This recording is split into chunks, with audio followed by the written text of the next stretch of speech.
کریم اما بعد فاعوذ باللہ من الشیطان الرجیم بسم اللہ الرحمن الرحیم۔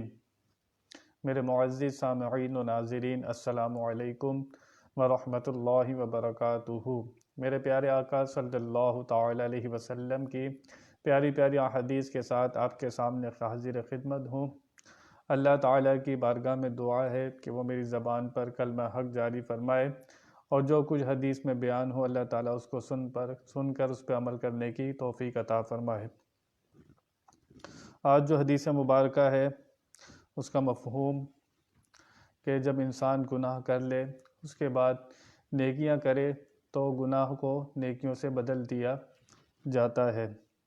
حضرت ابو ذر جندب بن جنادہ رضی اللہ تعالی عنہ، حضرت ابو عبد الرحمن معاذ بن جبل رضی اللہ تعالی عنہ نبی اکرم صلی اللہ تعالی علیہ وسلم کا یہ فرمان نقل کرتے ہیں، تم جہاں بھی ہو اللہ تعالی سے ڈرتے رہو اور گناہ کرنے کے بعد نیکی کر لو، وہ نیکی اس گناہ کو مٹا دے گی اور لوگوں کے ساتھ اچھے اخلاق کے ساتھ پیش آؤ۔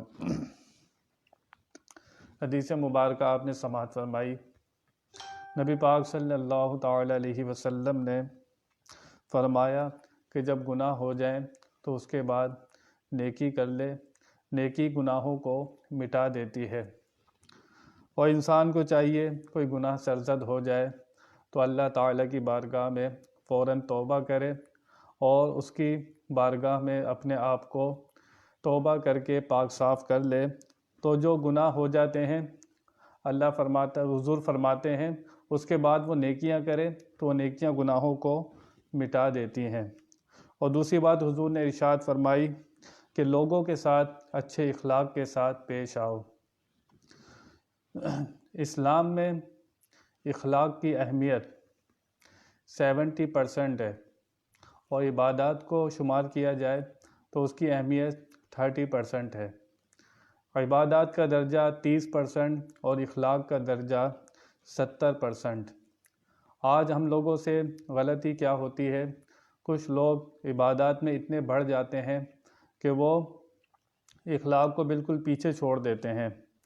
تو انسان کو چاہیے کہ اپنے اخلاق کو سب سے زیادہ اہمیت دے۔ حضور اکرم صلی اللہ تعالی علیہ وسلم نے اعلان نبوت سے پہلے آپ کی 40 سالہ زندگی اخلاق و کردار سے بھری ہوئی نظر آتی ہے۔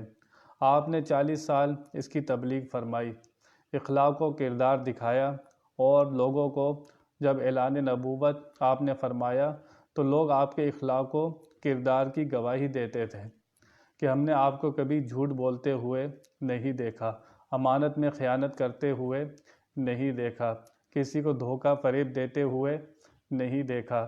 یہ اسلام کا کمال تھا۔ آج ہم مسلمانوں نے اس چیز کو چھوڑ دیا اور اخلاق کو پش پش ڈال دیا، جس کی وجہ سے لوگ صرف زبانی تبلیغ کرنے لگ گئے، اور زبانی تبلیغ کا کوئی زیادہ فائدہ نہیں ہوتا۔ اگر آپ کسی کو قائل کرنا چاہتے ہیں، کسی کو سیدھے راستے پر لانا چاہتے ہیں، تو آپ کو سب سے پہلے اپنا اخلاق دکھانا ہوگا، پھر کردار دکھانا ہوگا۔ حضور نے 40 سال غیر مسلموں نے آپ کو لقب دیا تھا صادق اور امین کا، مسلمانوں نے نہیں دیا تھا۔ آپ کا اخلاق و کردار ایسے کمال پر تھا کہ اس کا کوئی اندازہ نہیں کیا جا سکتا۔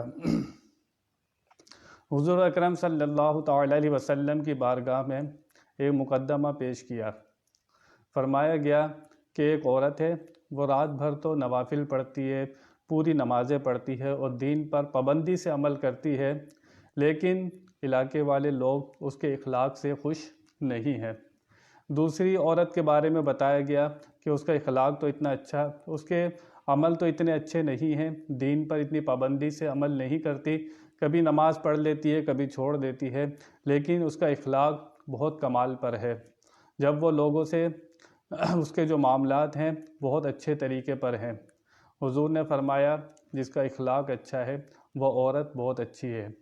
آپ بھی رات بھر عبادت کریں، رات اور دن میں روزہ رکھیں، لیکن باہر نکل کر اپنے ہی پڑوسی کو گالیاں دے دیں، لوگوں سے معاملات آپ کے ٹھیک نہ ہو، لین دین آپ کا ٹھیک نہ ہو، گھر والے آپ سے خوش نہ ہو، دوست یار آپ سے خوش نہ ہو، تو آپ کی عبادت پھر کیا آپ کے اوپر رنگ چڑھا رہی ہے؟ آپ کی عبادت سے آپ کو کوئی فائدہ نہیں ہو رہا۔ اگر عبادت آپ کو فائدہ دیتی تو آپ کا اخلاق و کردار کمال پر چلے جاتا ہے۔ عبادت اور ریاضت کا اصل مقصد ہی یہی ہوتا ہے کہ انسان اخلاق کے اور کردار کے اعلیٰ مقام پر فائز ہو جائے۔ اللہ والوں نے جو اتنی عبادات کی، جو ریاضتیں کی، ان کا اخلاق و کردار کمال پر تھا۔ خواجہ غریب نواز نے 90 لاکھ ہندوؤں کو، کافروں کو کلمہ پڑھایا۔ کیسے پڑھا دیا؟ 90 لاکھ۔ جب وہ لوگ ان سے قریب رہتے ہوں گے تو مسلمان ہوئے نا، لوگ ان کو مانتے ہوں گے، ان کی صحبت میں رہتے ہوں گے، تو اس لیے تو ان کی باتوں کا اثر قبول کیا، کیونکہ خواجہ صاحب کا اخلاق و کمال پر ہوگا، آپ کا کردار اخلاق کمال پر ہوگا، جس کی وجہ سے آپ نے 90 لاکھ کافروں کو کلمہ پڑھایا۔ آسان بات نہیں ہوتی۔ اسی طرح صوفیہ کا آپ دیکھیں، ان کے ارد گرد لوگ جمع رہتے ہیں۔ کیوں رہتے ہیں؟ ان کا کردار اخلاق بہت کمال پر ہوتا ہے، اور بڑے نفیس ہوتے ہیں، اور کسی کو طنز نہیں کرتے، ہر کسی کا پردہ رکھتے ہیں۔ ان کے اندر، اب میں کہوں، صفات الہی کا ظل ہوتا ہے، یعنی کہ صفات الہی کا سایہ اللہ والوں میں ہوتا ہے۔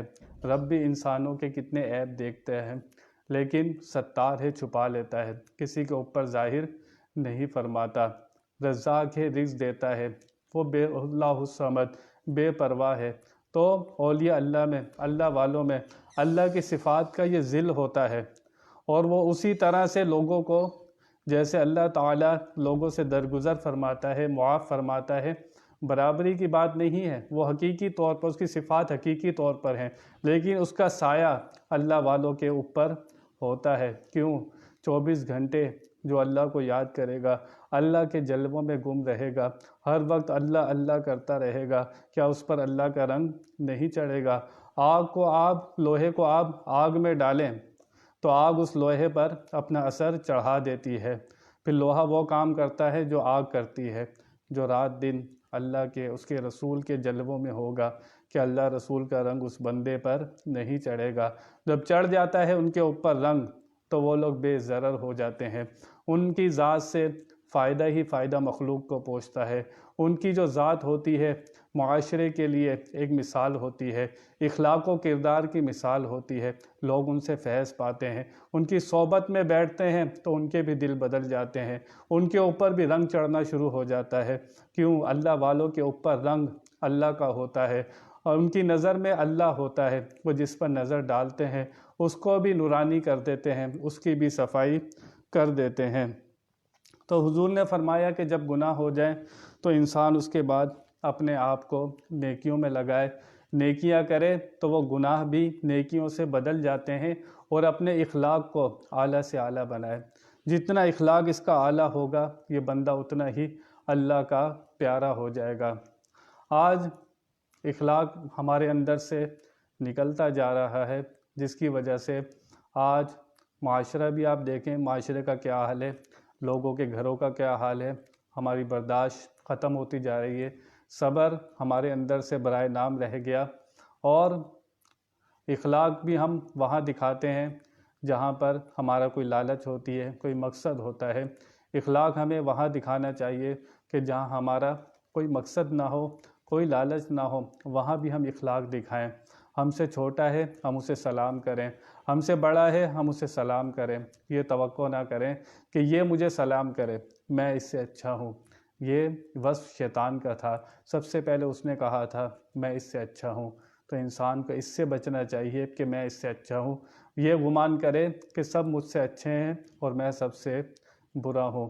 جب یہ گمان کرے گا، اپنے اندر یہ کیفیت لائے گا کہ سب مجھ سے اچھے ہیں، میں سب سے برا ہوں، اس کے اندر پھر اخلاق کا نور پیدا ہوگا، پھر اس کی زبان میں اثر پیدا ہوگا۔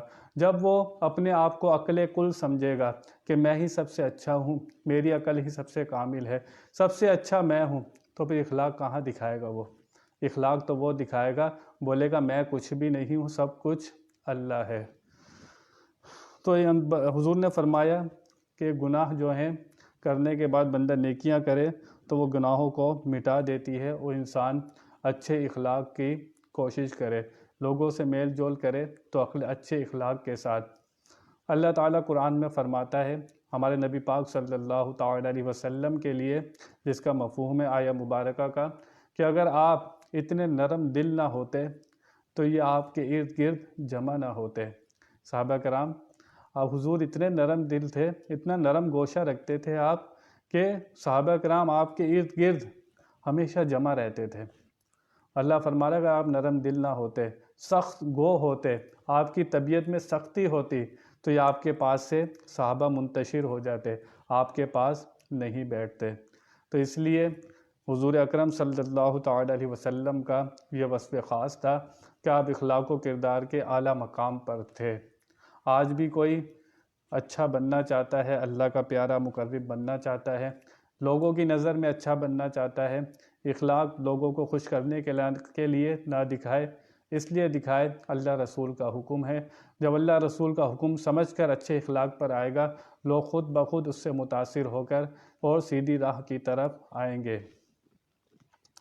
دوسری حدیث مبارکہ میں حضرت ابو ہریرہ رضی اللہ تعالیٰ عنہ بیان کرتے ہیں کہ رسول اللہ صلی اللہ علیہ وسلم نے فرمایا، اگر کوئی آدمی کبیرہ گناہوں سے بچتا رہے تو 5 نمازیں اور جمعے سے جمعے تک اور رمضان سے رمضان تک اس کے گناہوں کو مٹا دیتے ہیں جو ان کے درمیان ہوئے ہیں۔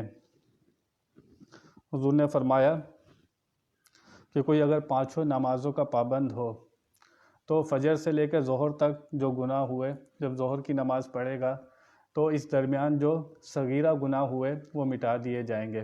اسی طرح ظہر سے عصر، عصر سے مغرب اور مغرب سے عشاء یہ گناہ مٹا دیے جاتے ہیں، صغیرہ گناہ۔ اللہ چاہے تو کبیرہ گناہ بھی مٹا دے، لیکن یہاں صغیرہ گناہوں کا ذکر ہے۔ کبیرہ گناہ کرنے کے بعد توبہ لازم ہوتی ہے۔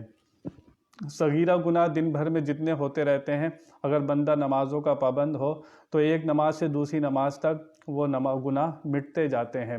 پھر فرمایا ایک جمعے سے دوسرے جمعے تک اگر بندہ جمعے کا پابند ہو، حضور نے فرمایا جو 3 جمعے چھوڑ دے اس بندے کا ایمان نکل جاتا ہے۔ 3 جمعے کو لگاتار بلا عذر شرعی کوئی چھوڑ دے تو اس کا ایمان خطرے میں پڑ جاتا ہے، اسے چاہیے کہ لازمی توبہ کرے۔ فرمایا ایک جمعے سے دوسرے جمعے تک کا انتظار کرتا رہے بندہ، تو دوسرا جمعہ بھی پڑے تو اس دوران جو گناہ ہوں گے وہ بھی مٹ جائیں گے۔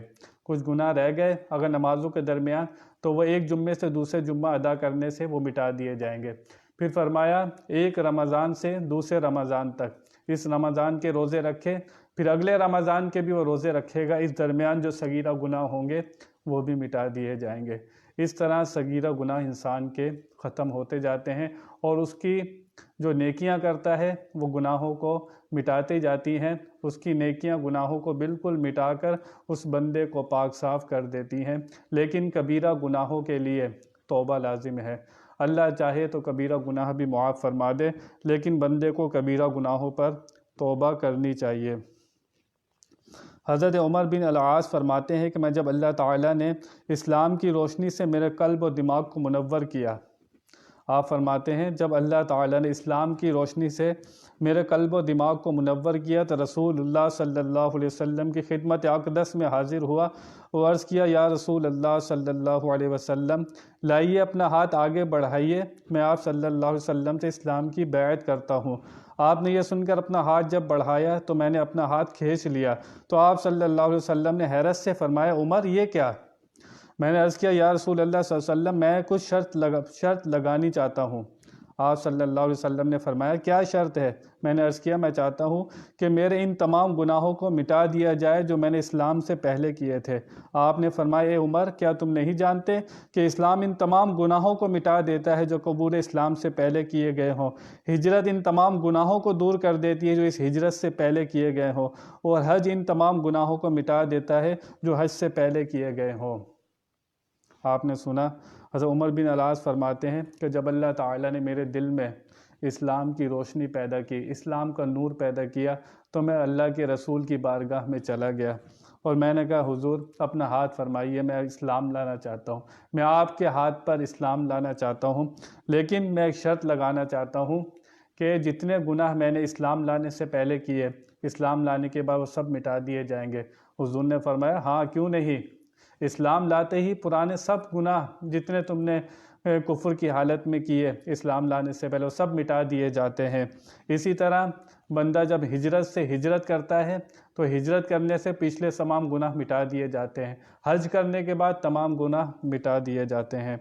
تو کوئی بندہ اگر اسلام قبول کرے اس کے پچھلے سارے گناہ مٹا دیے جاتے ہیں۔ صحابی کا ناز دیکھیے، صحابی کہہ رہے ہیں حضور اسلام لاؤں گا پچھلے سب گناہ معاف ہو جائیں گے؟ حضور فرما رہے ہیں ہاں معاف ہو جائیں گے۔ تو گناہوں کو نیکیاں مٹا دیتی ہیں۔ انسان اگر گناہوں کی زندگی گزارتا رہا ہے تو اللہ سے نا امید نہ ہو، وہ اللہ کی بارگاہ میں توبہ کرے۔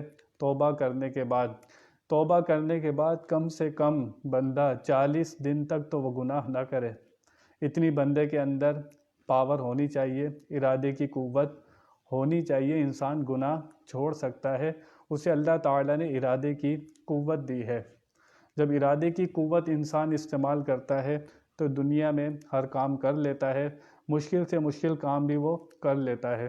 اگر وہ گناہ چھوڑنا چاہے تو چھوڑ سکتا ہے۔ گناہ بھی ایک نشے کی طرح ہوتے ہیں، جیسے شراب کا نشہ ہو یا چرس کا نشہ ہو، اسی طرح گناہوں کا نشہ بھی انسان کے ذہن پر سوار ہو جاتا ہے، وہ اس لت میں گرفتار ہو جاتا ہے۔ تو انسان کو چاہیے پکا ارادہ کرے اس گناہ سے بچنے کا، نہیں چھوڑتا تو ہلکے ہلکے اس گناہ کو چھوڑنے کی عادت بنائے۔ وہ گناہ کرتا تھا اس کو بالکل ترک کر دے، اگر نہیں چھوٹ رہا، اتنی اس کے اندر ول پاور نہیں ہے، ارادہ اس کا اتنا مضبوط نہیں ہے، تو آہستہ آہستہ اس گناہ کو ختم کرتا جائے، وہ اللہ سے مدد مانگتا رہے، تو انشاءاللہ تعالیٰ اس گناہ کو چھوڑ دیتا ہے۔ اور بندے کے پاس ول پاور ہے، ارادے کی قوت ہے، یہ پہاڑوں کو بھی چیر سکتا ہے، اتنی اللہ نے اس کو طاقت دی ہے۔ تو گناہ اس کے سامنے کیا ہیں، پر اس کو اللہ سے مدد مانگنی چاہیے اور نفس و شیطان سے جنگ کر کے یہ گناہوں کو چھوڑ سکتا ہے۔ اور گناہوں کو چھوڑنے کے بعد نیکیوں کا راستہ اختیار کرے تو اللہ تعالیٰ اس کے لیے پاکی اور پاک صاف کر دے گا اس بندے کو۔ جو گناہوں سے ہجرت کرے، گناہوں سے ہجرت، گناہوں کو چھوڑنا، یہ بہت بڑا عمل ہے، یہ چھوٹا عمل نہیں ہے، بہت بڑا عمل ہے۔ اللہ تعالیٰ جس سے خوش ہوتا ہے اس کو توفیق عطا فرماتا ہے کہ اس کو گناہوں سے نکال کر نیکیوں کی طرف لے آتا ہے، اس کو اپنا پیارا بنا لیتا ہے۔ میرے تمام سننے والے گناہوں سے ہجرت کیجئے، اس سے اپنی جان چھڑائیے۔ سب سے مشکل کام ہے، دنیا میں لوگ پوچھتے ہیں سب سے مشکل کام کون سا ہے؟ اپنے گناہوں کو چھوڑنا، اپنے نفس سے لڑنا، شیطان سے لڑنا سب سے مشکل کام ہے دنیا میں، یہ آسان کام نہیں ہے۔ اگر کوئی پہلوان کہلانا چاہتا ہے اور واقعی وہ طاقتور کہلانا چاہتا ہے، اور لوگ بولیں کہ پہلوان کون ہے، طاقتور کون ہے، وہ طاقتور ہے جو گناہوں کو چھوڑتا ہے، اپنے آپ کو گناہوں سے لڑتا ہے، نہیں یہ گناہ میں نہیں کروں گا، اس کو میں چھوڑ کر دم لوں گا، نہیں میری اور اس سے جنگ ہے، اور انسان واقعی حالت جنگ میں ہے، اور جہاد اکبر ہے یہ انسان کا۔ جب انسان گناہوں کو چھوڑتا ہے، اس سے جنگ کرتا ہے، جہاد اکبر کہلاتا ہے۔ اپنے نفس سے لڑنا جہاد اکبر کہلاتا ہے، شیطان سے لڑنا جہاد اکبر کہلاتا ہے۔ یہ چھوٹے جہاد نہیں ہے، انسان محاذ پر ہے، ہر لمحے اس کی جنگ جاری ہے۔ انسان گناہوں کو چھوڑے تو اللہ تعالیٰ اس کے گناہوں کو نیکیوں سے بدل دیتا ہے، انسان نیکیوں کا راستہ اختیار کرے۔ بیان میں کوئی غلطی ہوئی اللہ کی بارگاہ میں توبہ کرتا ہوں۔ وآخر دعوانا الحمد للہ رب